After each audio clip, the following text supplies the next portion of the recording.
What's up, and welcome to episode 29 of Brewing Through the Multiverse. I am Mike. I'm Joel. How we doing, There man? it is. I like the Yeah. 8:30 in the morning beer.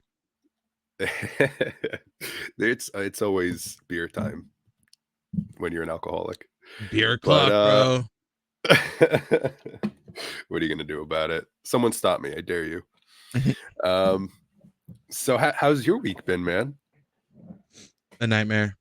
But we have Magic this weekend, so it's all worth it.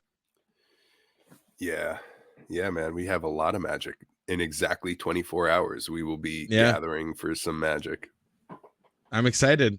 I'm very prepared. I'm willing to do the full 12. Yeah. And I mean, I have all my decks 100% ready, updated, tinkered, and I literally can't wait. I can't fucking wait. Yeah. So So today actually my goal was to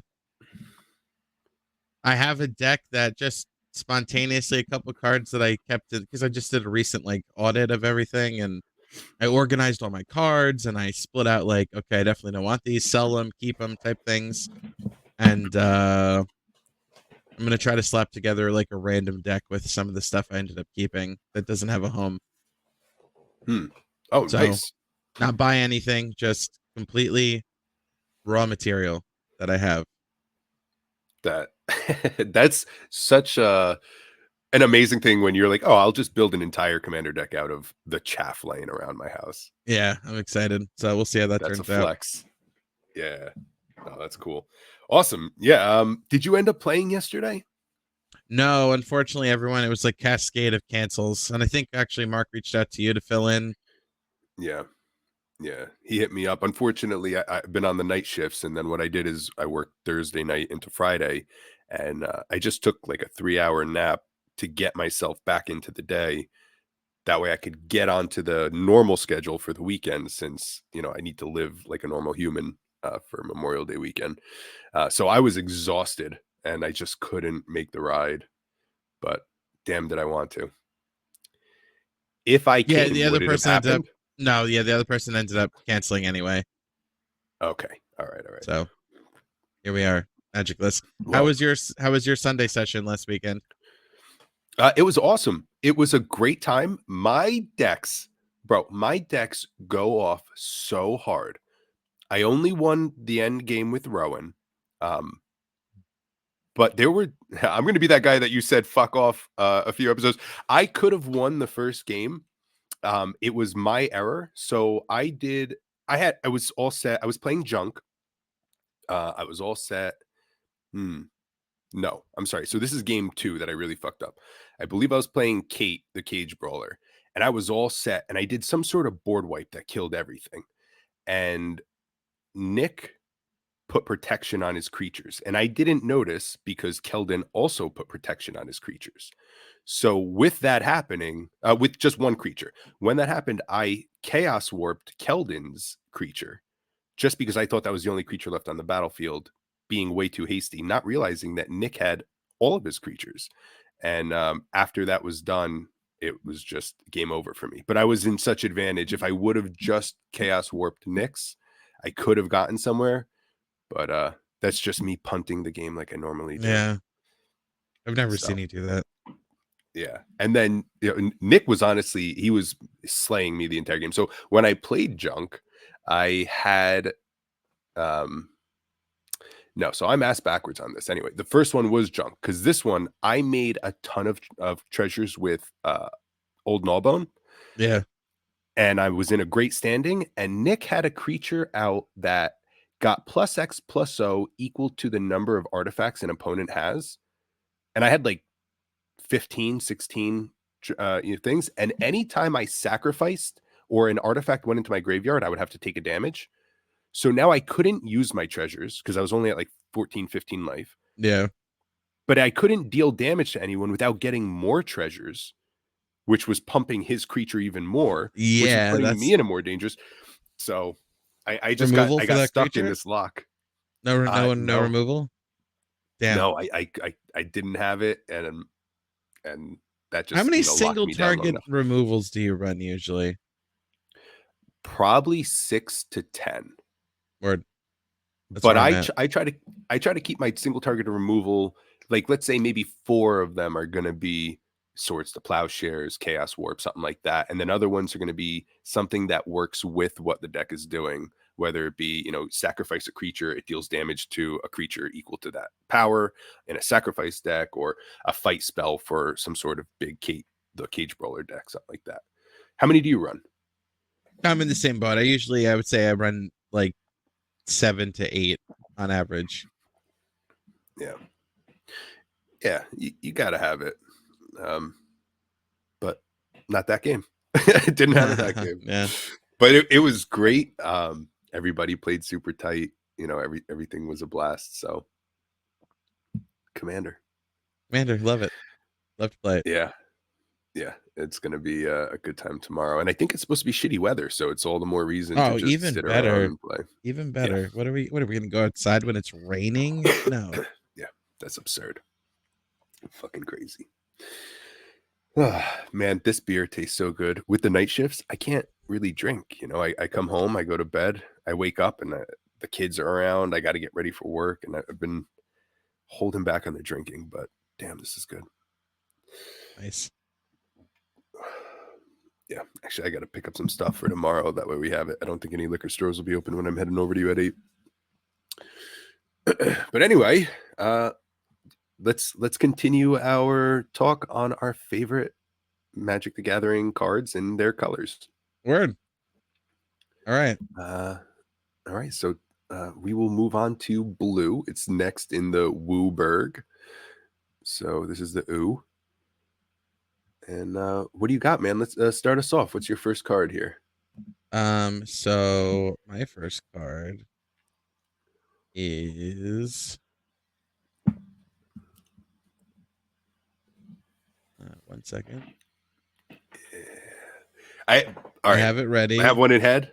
Yeah, you go. Well, no. I have one in head that you're gonna choose, but I can't. Oh, obviously, really? I can't say it until you've gone your 3 deep. So, yeah.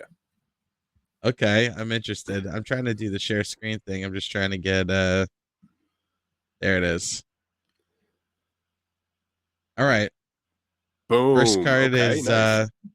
Aminatu's Augury. And big fan of this card.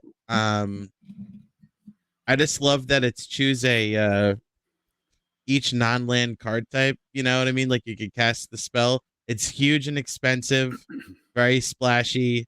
Not very good. It's 8 to cast, but to me, if you do get to cast this, I just find that I always feel like I'm hitting at least like 4 cards off of it. So, and in the decks that I usually put it in, the things that I'm choosing typically are like large as well. So, I think this card's fantastic.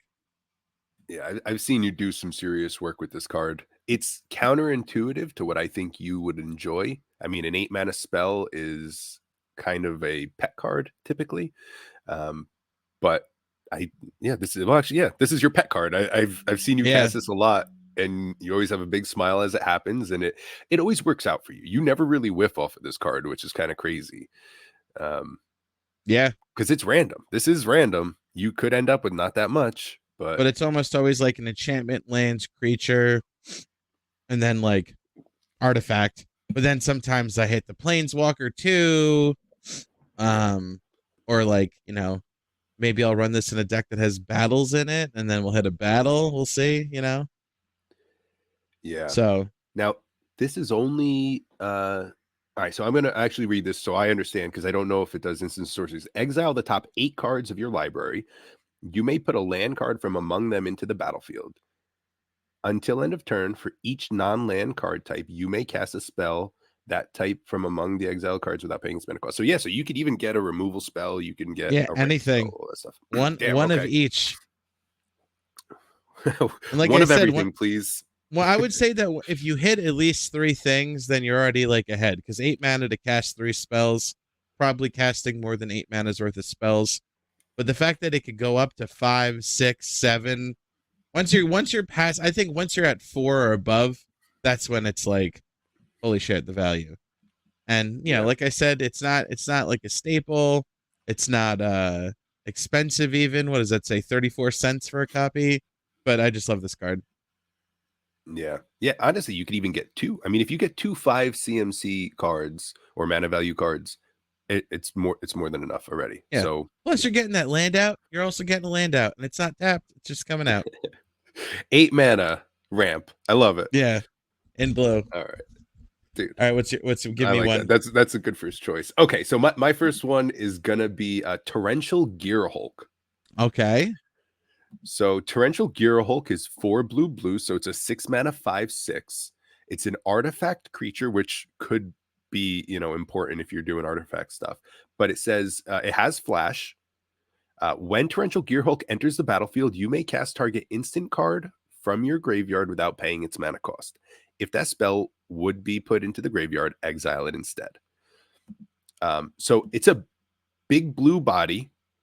It has flash. I always enjoy flash. The surprise of flash is the value of that can't really be measured, but it is huge. Flash is always fun. But It's as long big as you have, Snapcaster.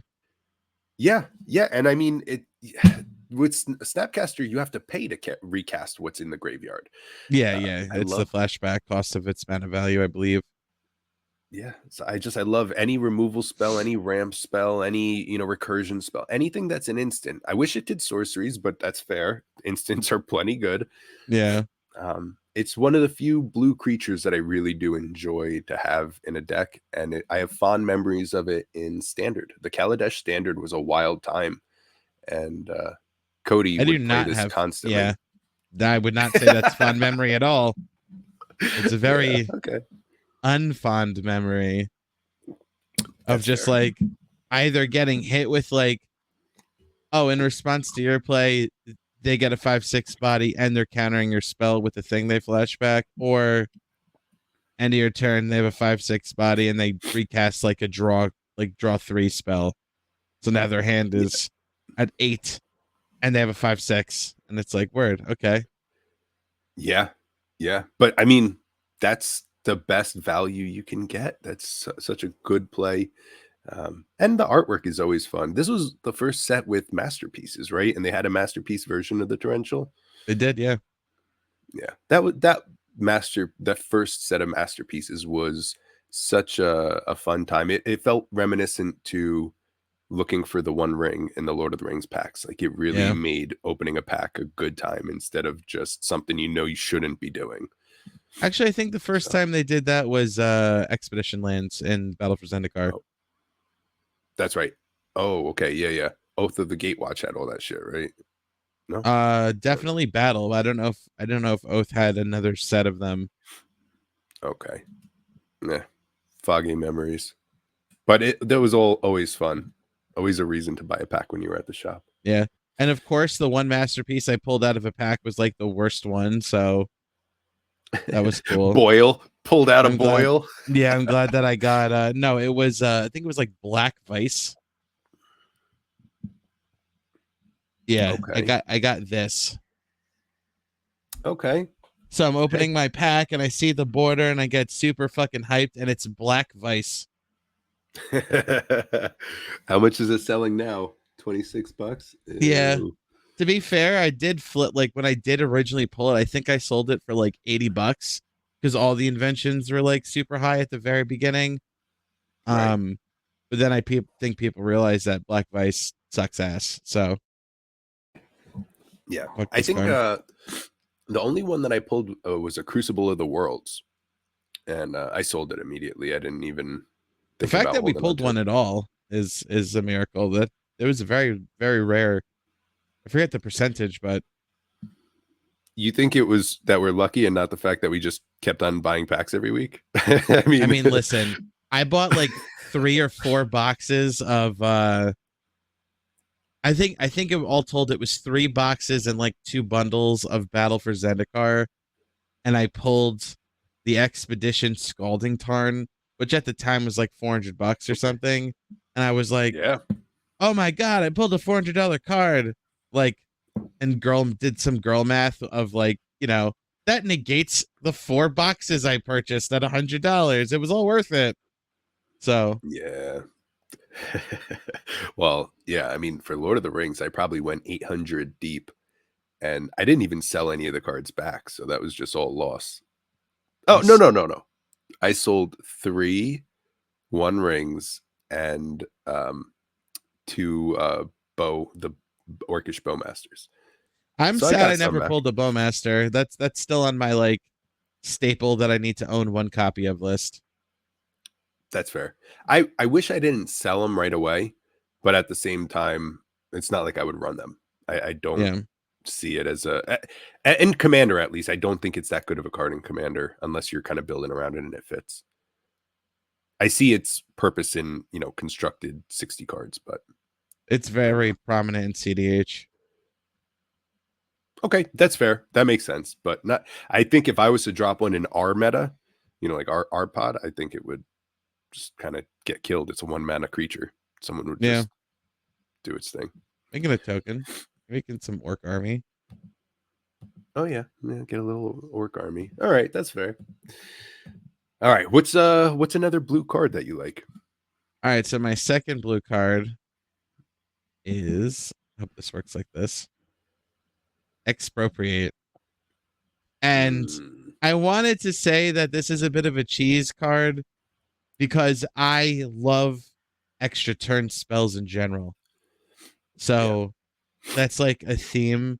But if I had to choose any, because it was between this and time stretch, because time stretch lets you take 2 turns.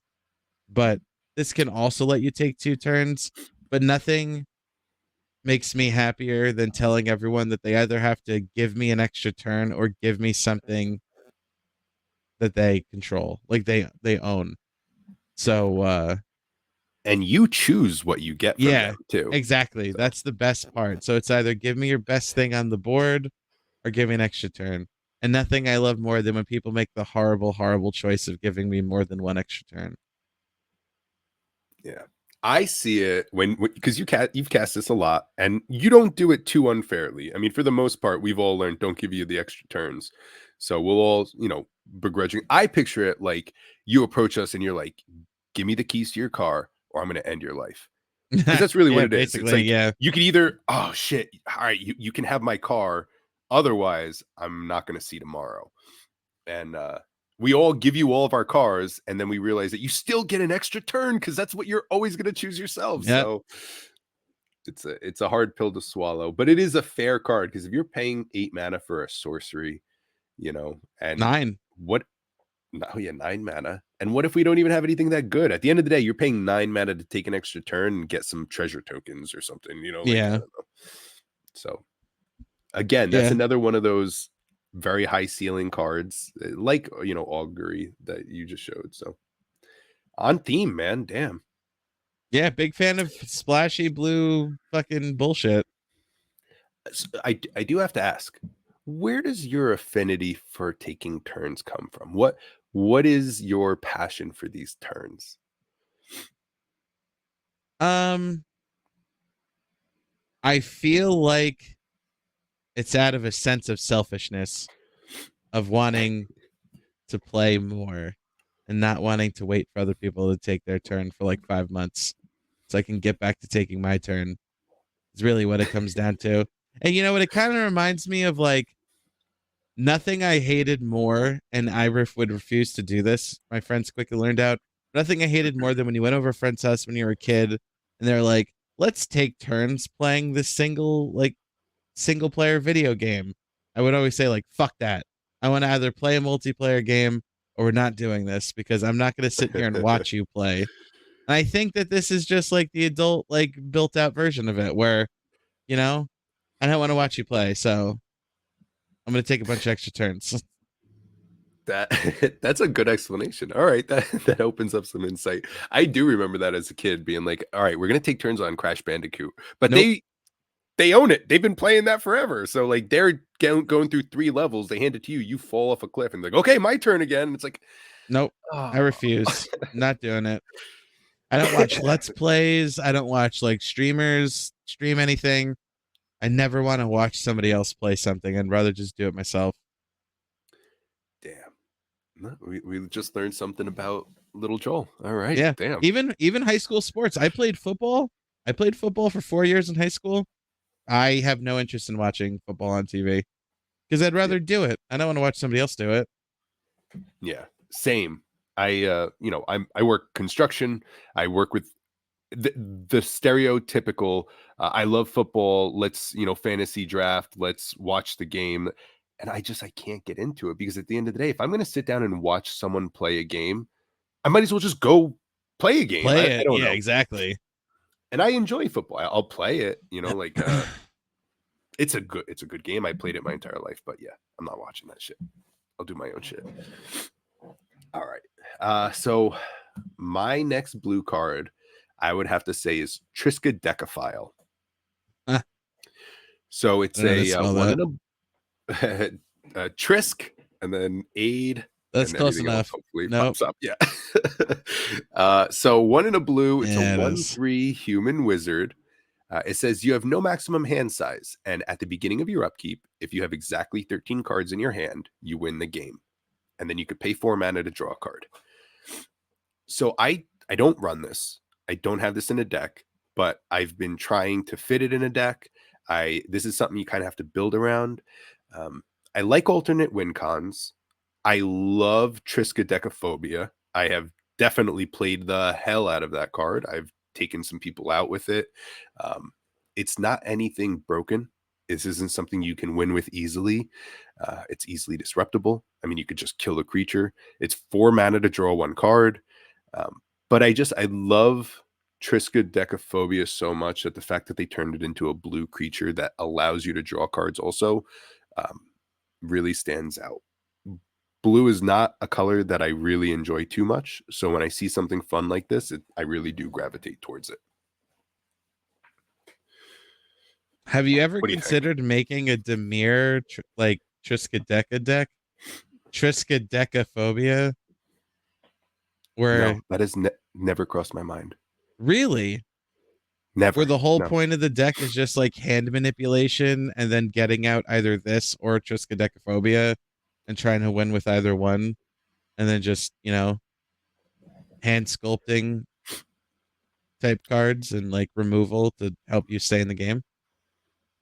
That's I've the never first thing thought I about thought. that. That's insane. But that now that you say it, that'll definitely be something I'm rolling through my head for the next few weeks. Honestly, that's really a mind-opening thing. Why haven't I thought of that? My thought for it was I always thought I would put it in a Tempsis deck. A Tempsis? Yes. That's the Yeah, blue Sphinx. Sphinx. I always wanted to build that, and I thought Triskaidekaphile would fit in that, but it's just a deck that I haven't gotten around to. But a Dimir deck where you got both Triskies in it, that would be nice. Damn. Good call. And I mean, 4 mana, draw a card. That's not bad, right? Yeah, it's not Instant terrible. speed. Save it. Go for it. Yeah. I think that's the type of deck that I really enjoy because like it's such a narrow like focus of what it would do. And then like building an entire 100-card deck around like trying to do that very narrow thing. Like those are the hoops that I like to jump through for deck building. Yeah. Yeah, I agree. You want some sort of restriction or theme or something that allows you to get your shit going. I've never been a big fan of just good stuff piles. So cards like these definitely get me thinking. Good stuff piles are like cigarettes. Like I want to quit them, but I feel the craving all the time. I don't actually smoke cigarettes, but good stuff piles are my cigarettes. It's hard. That's fair. It's hard. I have them. Yeah. Why would I not put them in there? Hey, I get it. Yeah. Right. Good stuff piles, I guess. Yeah, it's like Imagine Dragons, where it's like, no, it's good. It's good. Fuck Imagine Dragons. No, it's not. Exactly. Fuck Imagine Dragons. Exactly. Not even it's like good. it's at least good. cigarettes you enjoy when you're smoking it, and it's like I shouldn't do this anymore. Come Imagine on, Dragons Believer. is It bad goes from on. the start. Trash. Jansen. Trash. I hate Imagine Dragons so much. All right, I have tickets to an Imagine Dragons or a Nickelback concert. What are you going to? Nickelback, hands down.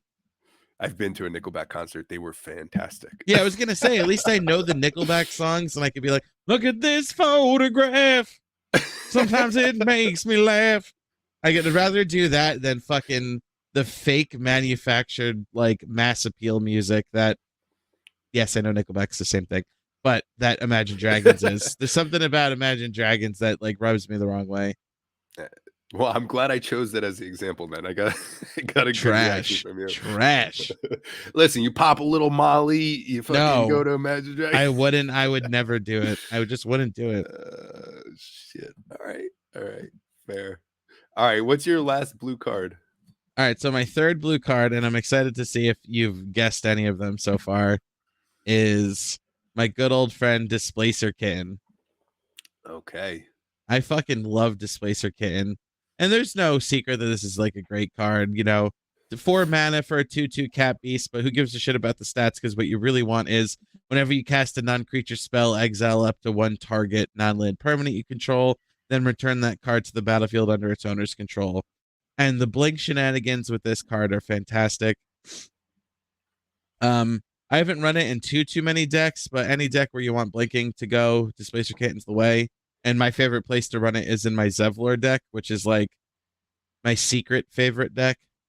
And then just like using Displacer Kitten to bounce Zevlor to, you know, use him again to copy another instant sorcery for every opponent, or even for value, blinking like your mana vault so that you don't have to pay to untap it, and then now it's untapped because it comes in untapped, and you can tap it for 3 mana, and then you cast something, and then it bounces it again with Kitten, and it's just like so good. So Displacer Kitten's awesome, tons of value, cool artwork, big fan. Yeah, well, I was gonna say the artwork is probably my favorite. That little Displacer Kitten is adorable. It's like alien tail. Yeah, I always underestimate Displacer Kitten. When I think of Blink, I think of the Blue God. I think of, you know, the blue light. But the problem is when I think of blinking, I picture at the end of, you know, on the end step, at the end of your turn, you do your blinking. The bonus about Displacer Kittens, you can do it at instant speed. So it's low key protection. You know, so if someone targets your shit, you could cast anything at all, and then you know, bounce it, and then all of a sudden you're bouncing your thing. Yeah. So you cast this Displacer Kitten. I always underestimate it. I don't see it as a threat. It's totally fine. And then once I finally go to disrupt your board or handle it, this fucking kitten ruins. I waste removal. I waste a lot of shit. And not only do you protect yourself, but you're getting added value in addition to it. Yep. And you can do it multiple times. I mean, there's no limit to how many times you're doing this. Because it's not end step. It's immediately when the ability resolves. It's a flicker, not a blink. So yeah. Yeah. So you cast Opt. You, like you said, you do this. Opt lets you draw that card. You cast what you drew off of Opt. You do it a second fucking time. Yep. And it can get out of hand while looking like an adorable little kitten. It's good shit. Big fan. Yeah. I don't blink things very often.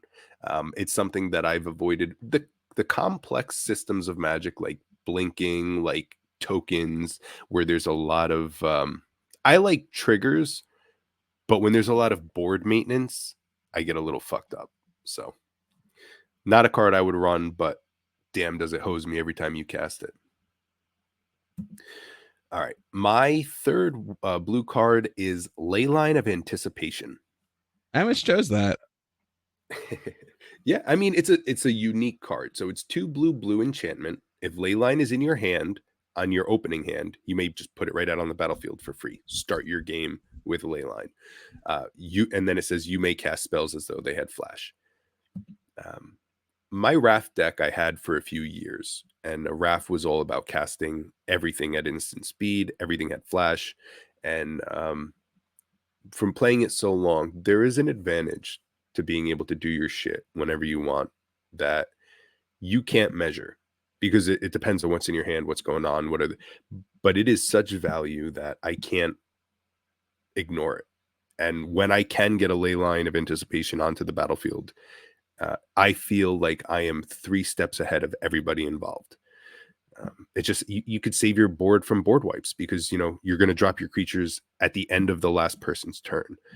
You can put your artifacts out. You could anything. Your sorcery speed. Like you could do anything you need now at instant speed, and it's something that only blue allows you to do.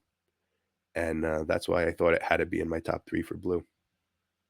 That's fair. What I'm such a big fan about this card is I love most cards that say like at the beginning of the game, if you have this, you could do something, because I just find that that's like that's a unique way that cards interact with the game. There's not many cards that like do something before the game even starts. So Yeah. I It's fun. I think it's especially cool. That feeling you get when it is in your opening hand, and you're looking around like, oh my god, is everyone's hands ready? Because I got you keep the one lander because you have it, and then you don't pull anything for the rest of the game. I've never done that before. But you felt good at the start of the game. That's all that matters. Oh, that's true. No, that's great. So I just finished I do want to say this is Wallenpaupack Brewing Co. I didn't notice. So Wallenpaupack is a local brewery in Pennsylvania, right? The lake. Yeah, hell yeah, Lake Wallenpaupack up in PA. And this beer is called Dock Days. It's a hazy IPA.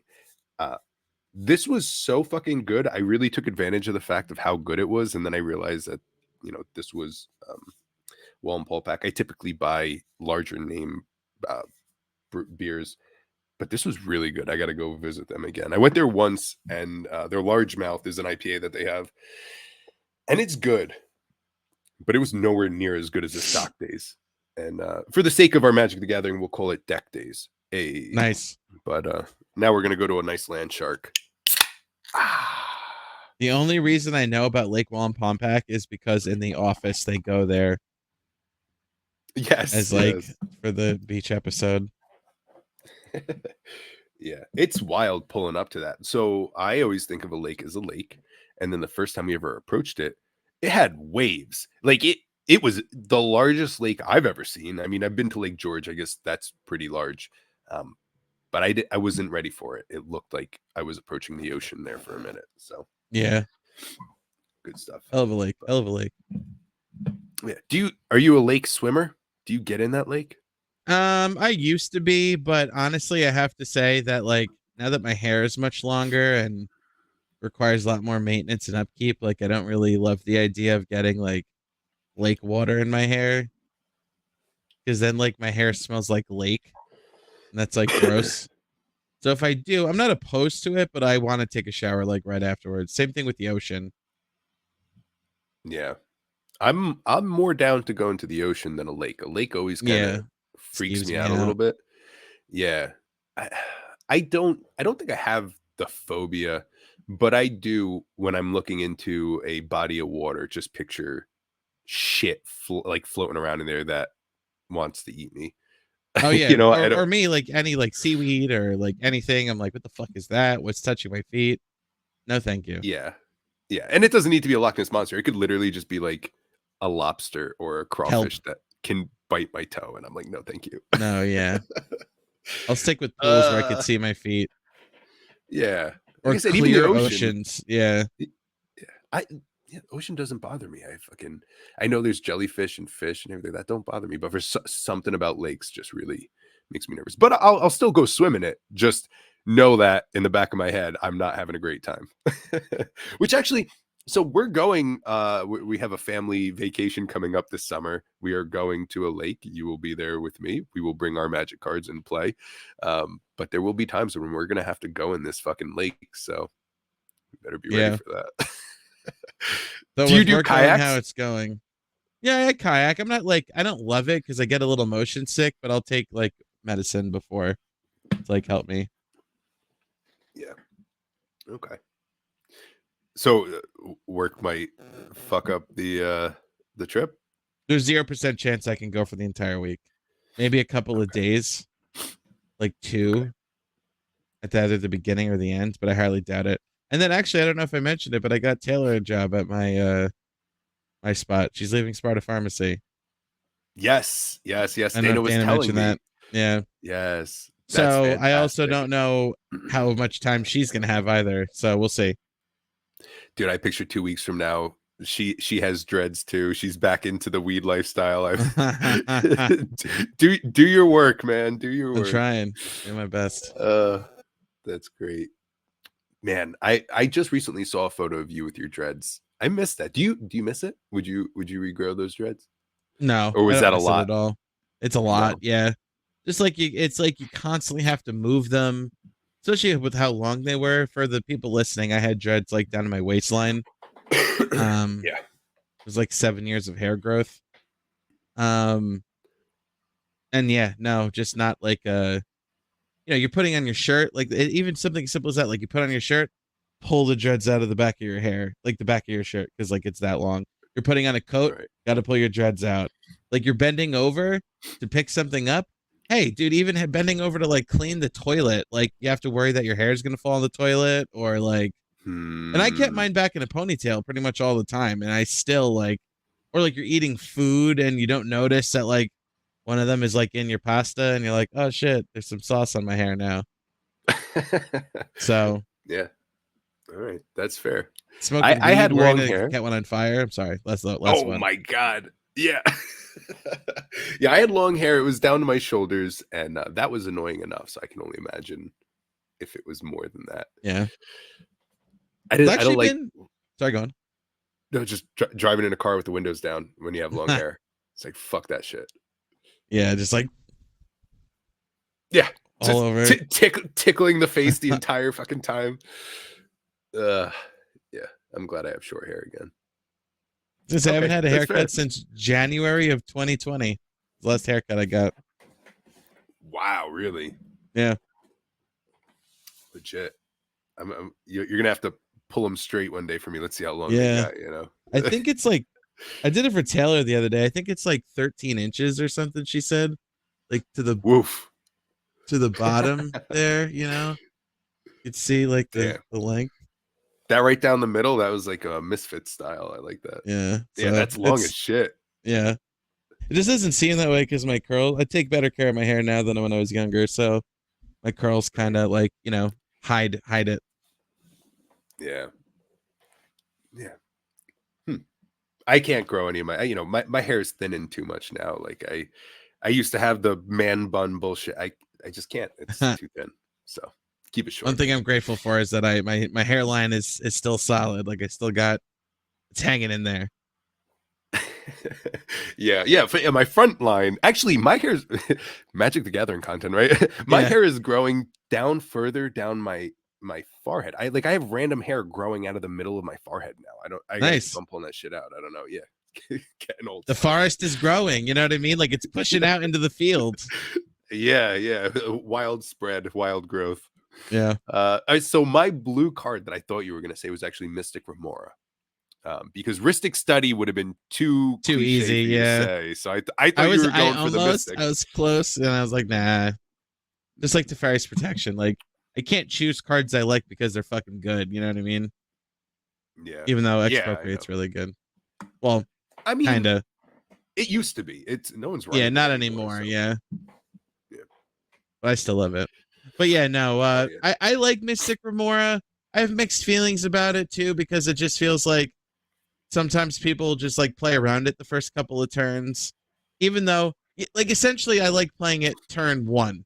And if turn one, Yeah. the first 3 turns I don't play anything because I'm just paying the upkeep, and I'm getting card draw off of people's like rocks and shit, then like awesome.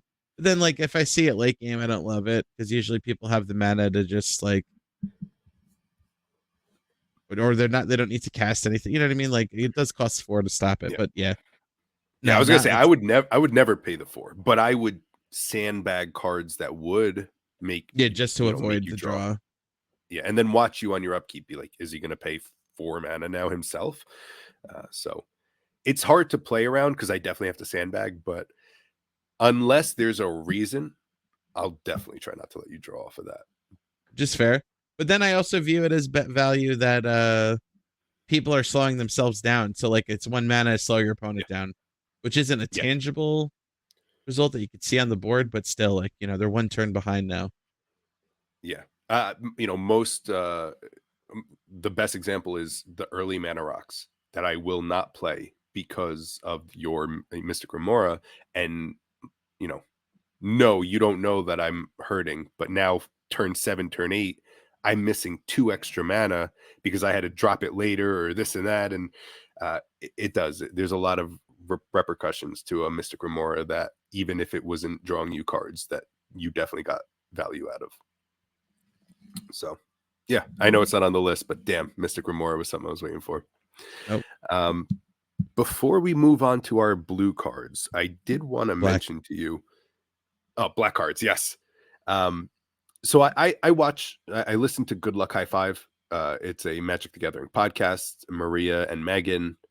It's probably my favorite podcast for Magic because they're funny as shit. They're silly. They do improv stuff. It's the most lighthearted and fun podcast for Magic, in my opinion. And they have always been huge into draft. They are always huge into standard, Pioneer. They actually, they're on coverage for a lot of the official Wizards of the Coast stuff. I think Megan actually does some flavor text for some sets. I think she did it for Thunder Junction. So they're very involved. Yeah. But one thing is they never played Commander. They were very adamant that they hate Commander.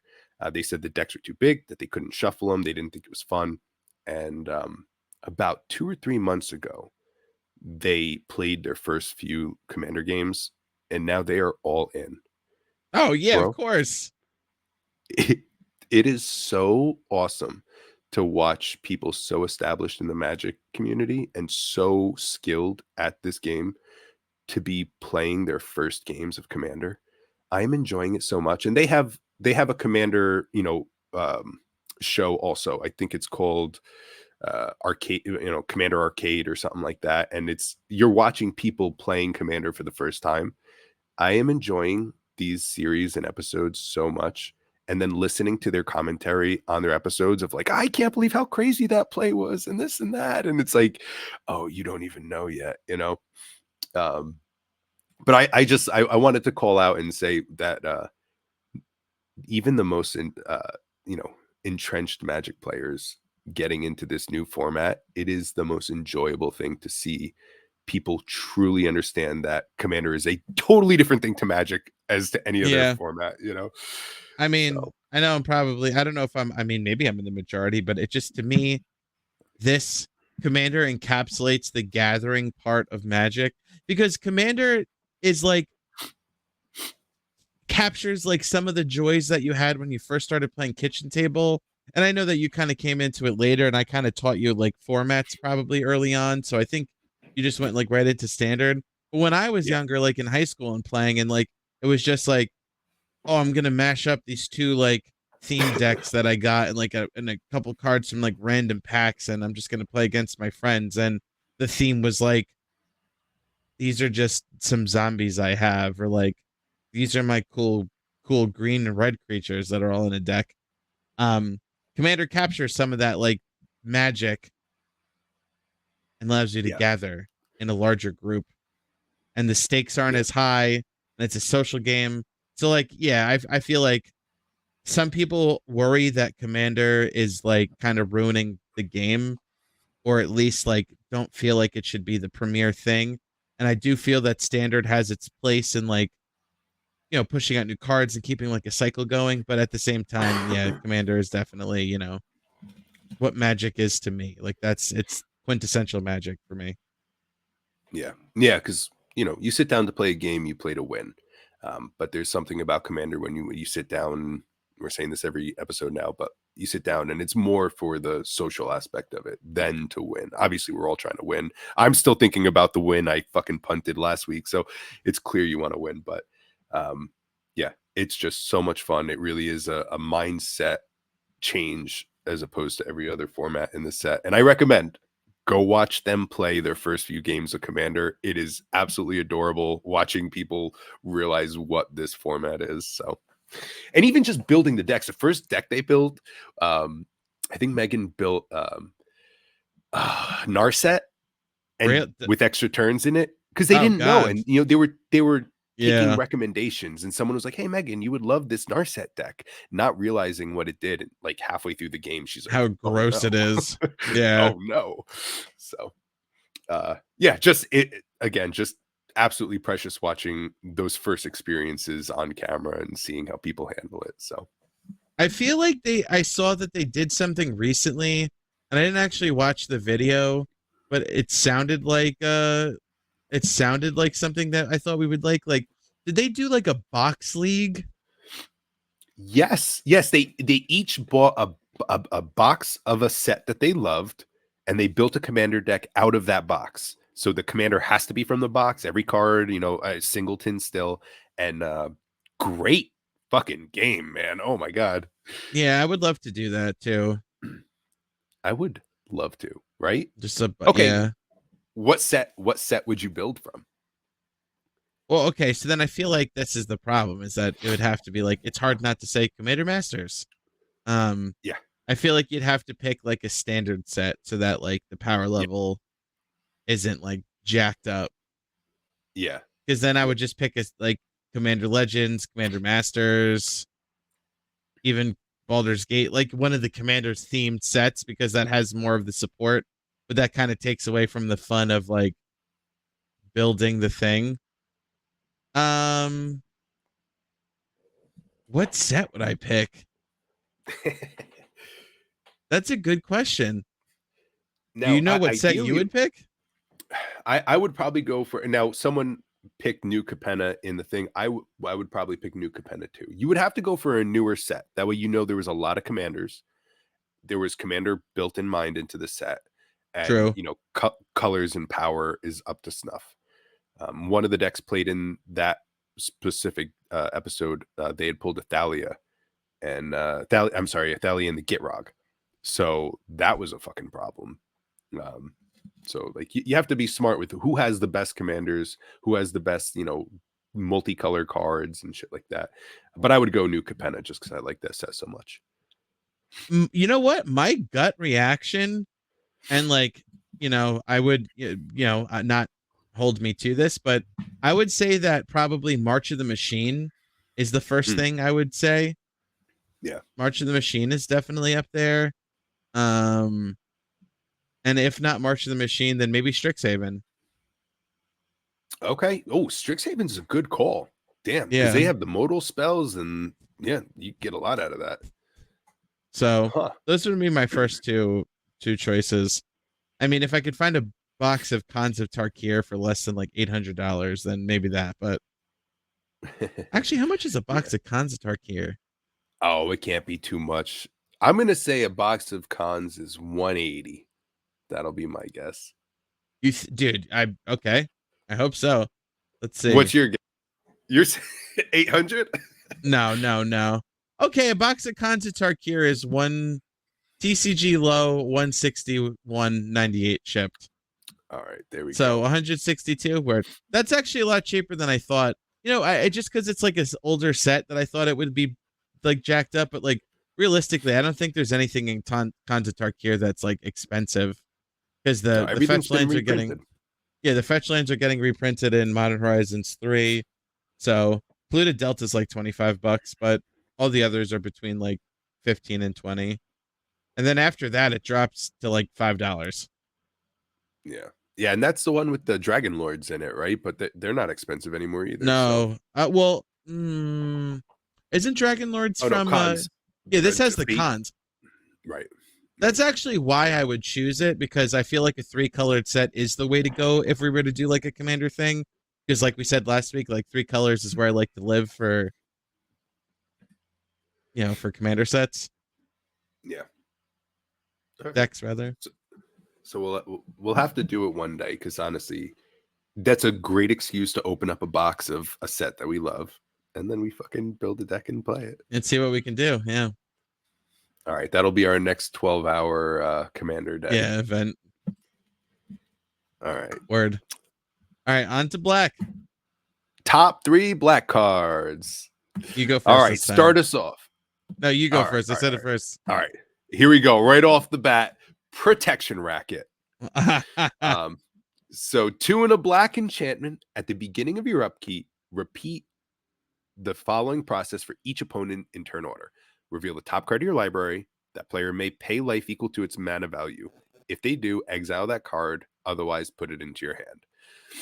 So, a protection racket is I was gonna say low key, is legitimately my favorite fucking black card to have onto the battlefield on turn 3. The amount of damage that it does will never disappoint you for 3 mana.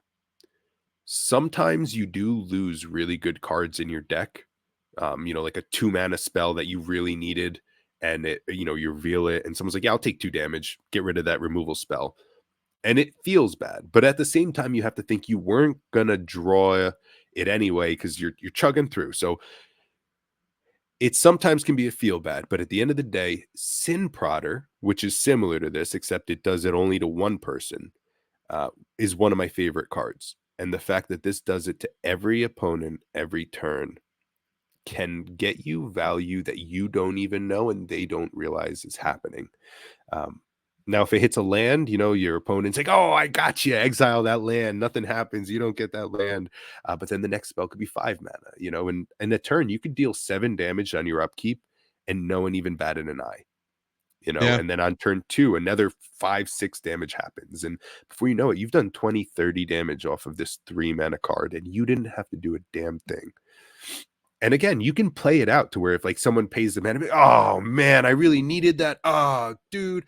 And now they feel like they have an advantage when really at the end of the day, like there was no advantage lost on my end. So Yeah. Having sat great across card. from this, yeah, I agree. Because I've definitely seen it like, it gets to a certain point in the game too, like mid game, even more so late game, but like, oh, here's 6. Do you want to take 6 life? And it's like, I'm at like 20 something. Like, I don't know if I want to take 6. And Yeah. then, all of a sudden they're getting card advantage and taking and giving damage out. So this card definitely has won me over. I haven't found a place for it in any of my decks yet, but it's definitely on my like want to include list. Yeah. I always think I kind of rate these cards too high. Like I said, Sin Prodder is one of my favorites, Protection Racket. And then watching Mark play this and watching him realize that this card's good and watching how much damage he was doing with it. And he runs wild cards. So he'll look at me like, "Are you paying 7 mana for this?" It's like, Like, no. "No, I'm not paying 7." He's like, "Okay, I'm going to take it." And then he casts it. And now it's like, not only did I have to, take the responsibility. Now everyone's mad at me that I didn't pay 7 life, but now this is going to resolve, and I'm taking 7 life anyway. Anyway, yeah, Like, it sucks. It just fuck. sucks. So no, I love Protection Racket, and it's cheap. Well, is it cheap? How? Oh yeah, you can get it for $2. $3, yeah. Not bad. All right, what do you got in black? All right, so number 1 is Read the Bones.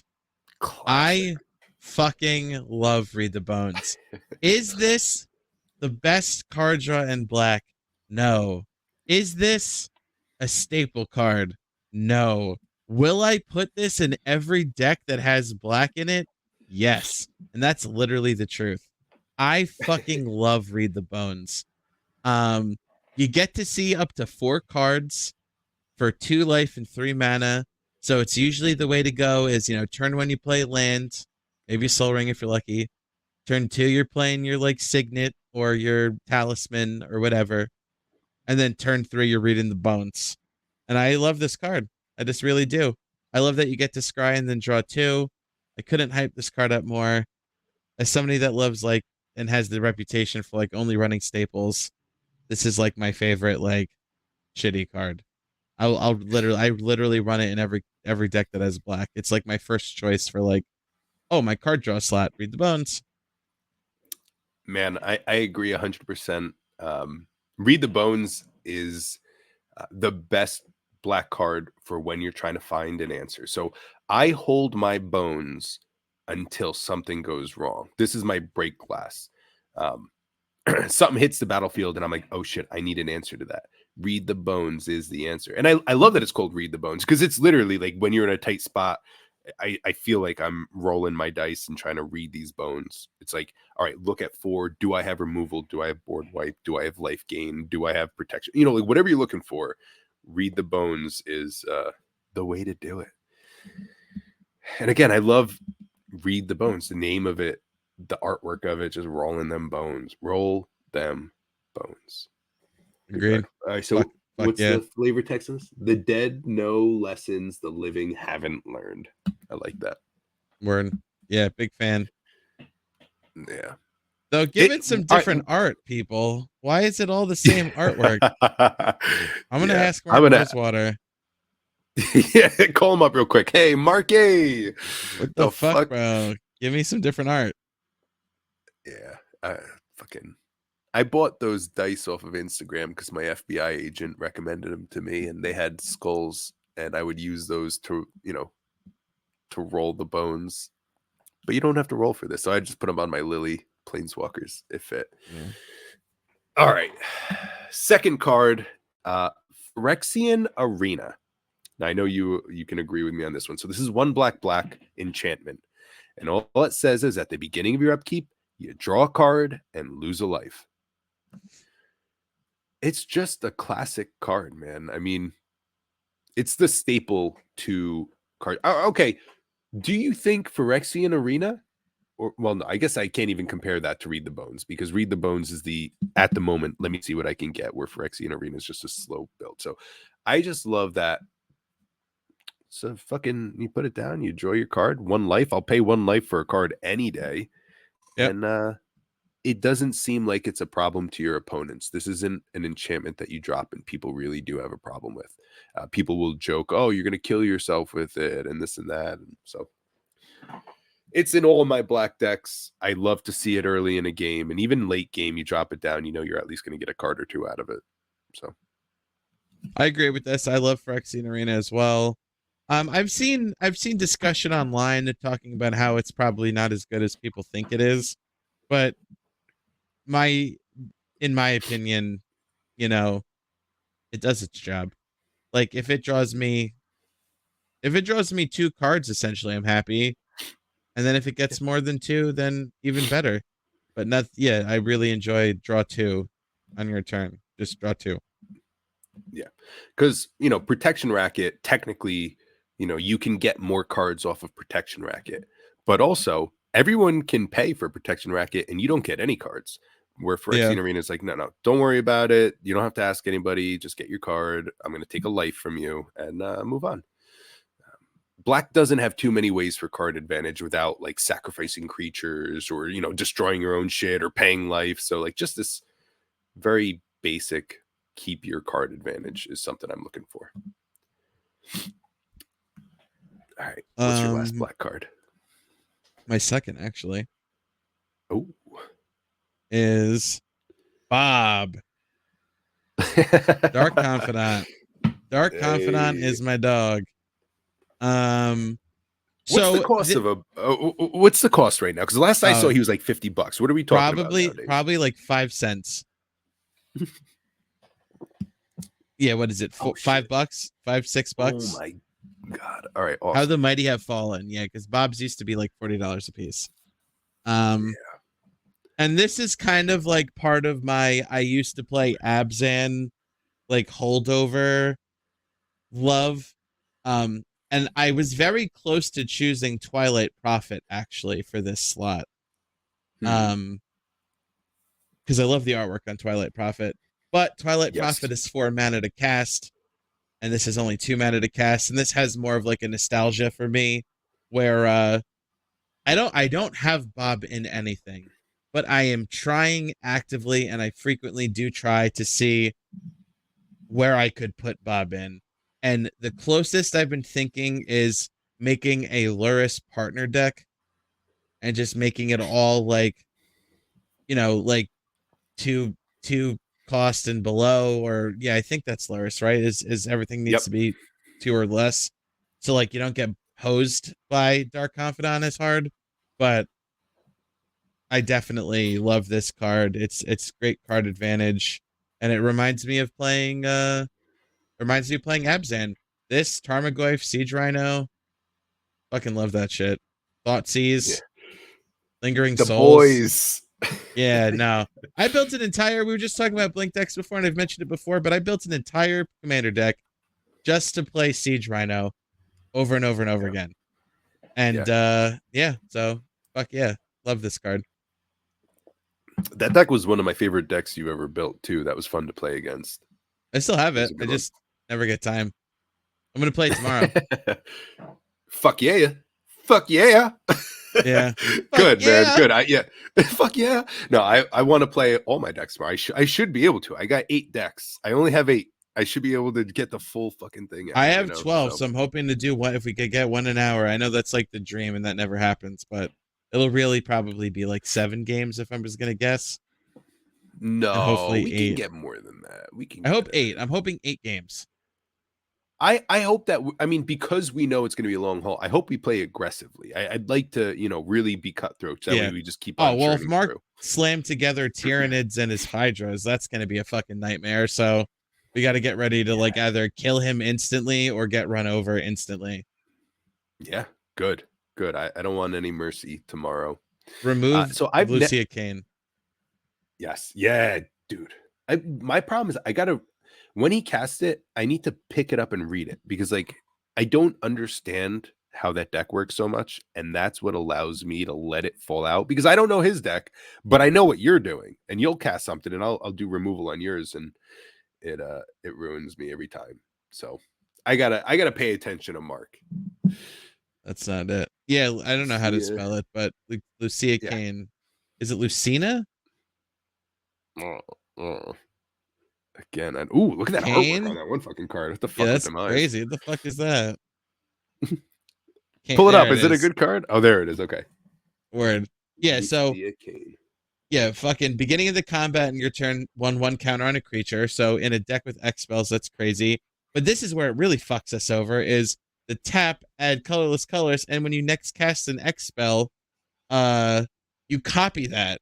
So now his Hydras, which he's every turn now getting an extra 2 to spend, he's getting 2 of them. Damn. I just looked at my camera. I'm so fucking close to my screen. Yeah, he looks like some fucking Attack on Titan shit right now.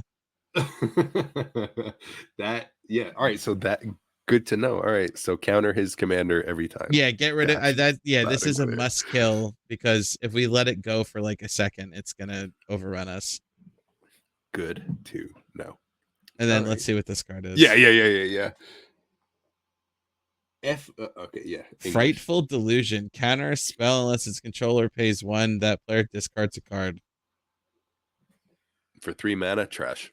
Yeah, terrible. Cool art though. I mean, yeah. And they have to discard even if they do pay the 1, so they're still losing a card, but 3 mana. Yeah, not worth it. Trash. Trash. All right, what's your last black? What's my last black card, you ask? What is my favorite black card that has never done me right? So Stunning Reversal is 3 and a black. 3 and a black, instant speed mythic. Gonna type it in. It says the next time you would lose the game this turn, instead draw 7 cards and your life total becomes 1. Exile Stunning Reversal. I have this in every one of my black decks, and I have since the day Battle Bond came out. This is the card that I will lose the barn on. I cast this. I always, if I tutor for Stunning Reversal because I'm still trying to make it work for me. And I'll hold it in hand. And now suddenly it's in my hand. And my whole game plan is just survive long enough to cast Stunning Reversal. And so here's a perfect example of how it goes. One time I was playing against Jay DeVries, and he swung out at me with all of his goblins. And everyone else was like out of the game. This is me and him, and now I'm set. This is my time to win with Stunning Reversal. He swings out at me. Nothing has first strike. I cast Stunning Reversal. My life total goes to 1. He taps Brash Taunter, fights one of my creatures, and kills me with it. Move to another time. Someone swings with me. They do have a creature with first strike that will deal the fatal. but there are other creatures. So before that first strike happens, I cast Stunning Reversal. I draw my 7. I don't have an answer. Second attack phase happens. I die anyway. One time I cast it. Oof. I think it was with you, and you ended up having to be able to sacrifice something to deal the damage to me. And Not surprised. it just, I wish this card read, if you would lose the game this time, this turn, you can't lose it until end of turn. Draw 7, exile. Because every fucking time I get that 1 damage. But still my favorite card. I'm going to fucking play it and cast it every chance I can. Because there will be that day. Guys, episode 52, you are going to hear how this actually won me a game. So we'll see. We're here for it. We'll see. It has yet to do so, but we'll see. Yeah. It's only been a few years. Still rooting for it. How about you, man? What's your favorite black card? So the last one for me is a holdover from an old standard deck, but I think it still has like pretty decent place. Even in Commander. Brutal Horde Chief. Oof. Yeah. Brutal Horde Chief. So my favorite standard deck that I ever had in history was backdooring Khans of Tarkir. I ran a black-white warriors deck. It was very powerful, and Brutal Horde Chief was like one of the linchpins of that deck. What I really like about Brutal Horde Chief is because like I like to play Orzhov a lot of the time. And I like that it rewards you for like attacking somebody. Like, so you're attacking somebody with a couple of creatures. It doesn't need to attack. You're probably attacking them with some tokens or some like weak bullshit. They're losing life. You're gaining life. So you're already draining. And if you have the extra mana to choose how they block, you can go Alpha Strike and have all their creatures block one creature and the rest of your creatures swing out. So I was always a big fan of this card, especially in like go wide kind of decks, and specifically in my black white warrior deck from standard all those years ago. Yeah. I this was actually one of the first rares I ever pulled from a pack. Really? I was very excited about it. The artwork was awesome. I think its original set is from Khans. Fate Reforged. Oh, Fate Reforged. Perfect. Wow. Yeah, it's perfect because that was right around Origins is when I started playing. This was one of the first packs I picked, and I remember pulling it and being super excited. I thought the artwork was awesome. Black has always been my favorite color, but I never understood really how powerful it was.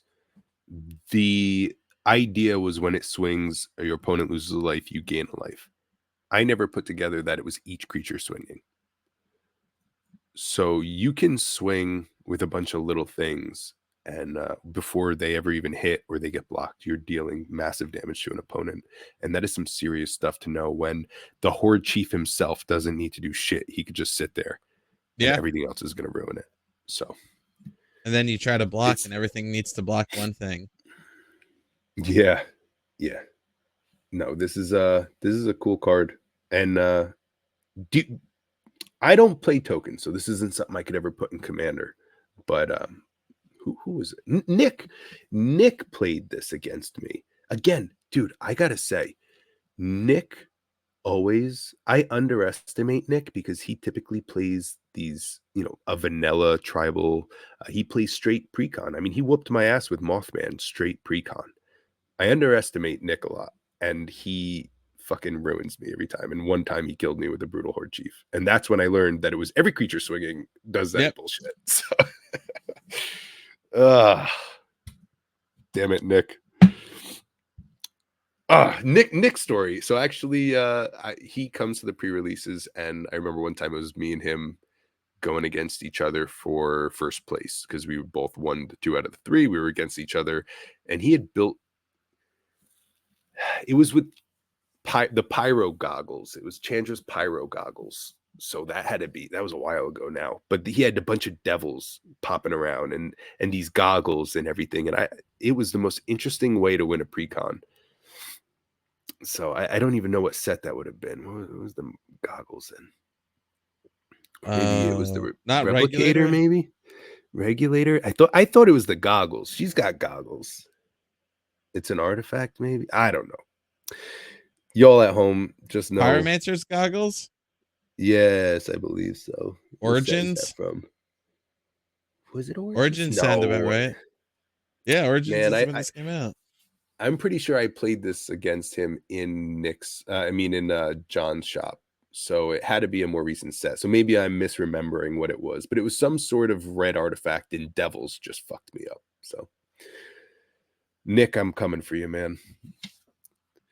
All right. Do you have any black cards? Oh, no, you have your third one to call Sal still. No, you did your third. I did it. We're good. These beers are hitting me.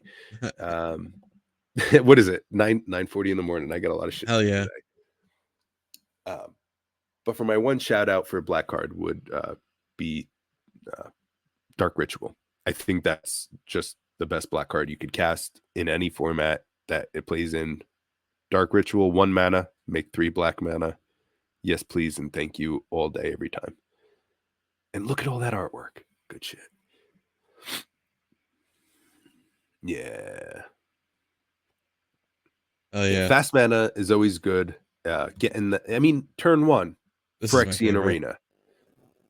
Yeah, that's the one I run. I like that one, and there's also the one of the hand coming out of the coffin. I really like that one too. There it is. Yeah, that one. Just it reminds me very much of a Dark Ritual. Yeah, fucking bleeding these people out. Yeah, actually, who am I kidding? All the artwork's good. But yeah, turn 1, 3 drops in black. You can't beat it. Protection Racket. Phyrexian Arena. There they all are. Yeah. Turn 1 with the Dark Ritual. So, yeah. Any last calls for black? Yeah. This card. I love this card because I'll never forget. This actually goes back to the story I told last week when we did the white episode, but like that first modern deck I ever built was black white, like just like good stuff, I guess. And I ran this because if you see it's a 4 mana 6/6. And but unfortunately you can't win the game and your opponents can't lose the game. So I played this against Mackie and was attacking him and got him to negative life. And then I tried to cast removal on it, and he used all of his blue spells to counter my removal on my own creature. So I just love this card because I'll never forget having 3 or 4 removal spells to kill my own creature countered so that he could stay in the game. I was like, okay. Oh, that's a treasure. That's great. Yeah, that's a great memory. All right, flavor text on Abyssal Persecutor is: his slaves crave death more than they desire freedom. He denies them both. Yeah, it's fucking metal. Woof. Yeah, that is some Black Dahlia murder lyrics right there. That's awesome. Yeah, the artwork. That's the definition of a black card. Abyssal Persecutor. Shit's good. Yeah. All right, man. We are making our way through these colors. So next week will probably be the Modern Horizons 3 spoilers. I know we technically could have talked about it this week, but fuck that shit. Let them sack a little more. Yeah. I was looking forward to our top 3s. This is good stuff. And maybe we'll slide red in there. Yeah, red Some cards. Although I got a lot to say about red, and not to mention we're gonna have to talk about our 12 hours of Commander that we played too. So. True. So maybe we have to hiatus the top 3 series.